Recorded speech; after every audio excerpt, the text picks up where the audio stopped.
We are looking at how to pronounce the name of this Spanish tennis player, as well as how to say more interesting but often confusing names from tennis that many get wrong, so make sure to stay tuned to the channel. In Spanish, his name is said as Bernabé, stress on that last B syllable, that's what the accent means. Bernabé Zapata.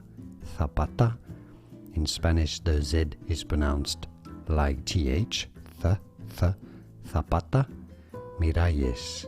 Bernabé Zapata Miralles.